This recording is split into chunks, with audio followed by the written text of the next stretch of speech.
অপেক্ষার অবসান ঘটছে আজ। দেশের ৫৬ বছরের ইতিহাসে সবচেয়ে বড় বাজেট নিয়ে জাতীয় সংসদে হাজির হচ্ছেন অর্থমন্ত্রী আমির খসরু মাহমুদ চৌধুরী। তারেক রহমানের নেতৃত্বাধীন নতুন সরকারের প্রথম এই বাজেটের আকার ধরা হয়েছে ৯,৩৮,০০০ কোটি টাকা। ট্রিলিয়ন ডলার অর্থনীতির পথে বাংলাদেশ, এই লক্ষ্যকে সামনে রেখে কি কি চমক থাকছে অর্থনীতির সেই বহুল আলোচিত ব্রিফকেসে? স্বস্তি নাকি বাড়তি চাপ?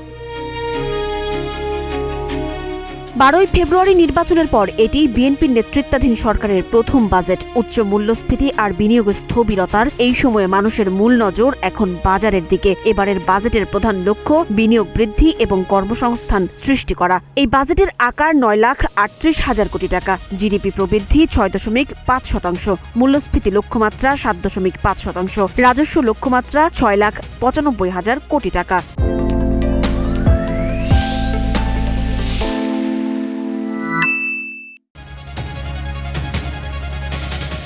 সাধারণ মানুষের জন্য সবচেয়ে বড় চমক থাকছে রান্নাঘরে। চাল, ডাল, আলু, পেঁয়াজ সহ প্রায় ৬০টি নিত্যপণ্যের ওপর উৎসে কর কমিয়ে মাত্র ০.৫০% করার প্রস্তাব করা হচ্ছে। এছাড়া আইটি খাতের তরুণদের জন্য এবারের বাজেট এক বড় আশীর্বাদ। ফ্রিল্যান্সিং আয় এবং কন্টেন্ট ক্রিয়েটরদের উপার্জনকে পুরোপুরি করমুক্ত রাখার ঘোষণা আসতে পারে। শুধু তাই নয়, নতুন উদ্যোক্তা বা স্টার্টআপদের জন্য টার্নওভার ট্যাক্স 0% করার প্রস্তাব থাকছে অর্থমন্ত্রীর ঝোলায়।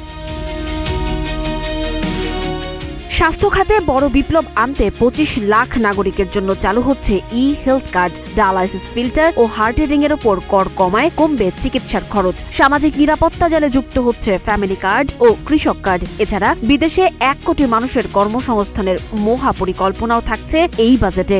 তবে সবকিছুতে সুখবর নেই। পকেট খালি হতে পারে ধূমপায়ীদের। ৪ স্তরেই বাড়ছে সিগারেটের দাম। এছাড়া বিলাসবহুল গাড়ি ও আমদানিকৃত কাজু বাদামের দামও বাড়তে পারে। করের জাল বাড়াতে এখন থেকে ব্যাংক হিসাব খুলতেও বাধ্যতামূলক করা হতে পারে TIN বা টিন সার্টিফিকেট। এই বিশাল বাজেট বাস্তবায়ন কি খুব সহজ হবে? বিশেষজ্ঞরা বলছেন চ্যালেঞ্জ রয়েছে অনেক, বিশেষ করে রাজস্ব আহরণ এবং বিনিয়োগ বান্ধব পরিবেশ বজায় রাখা।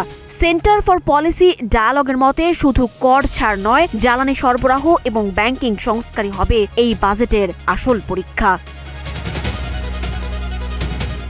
সঞ্জিতা আফরিন, সোনিয়া, নাগরিক প্রতিদিন।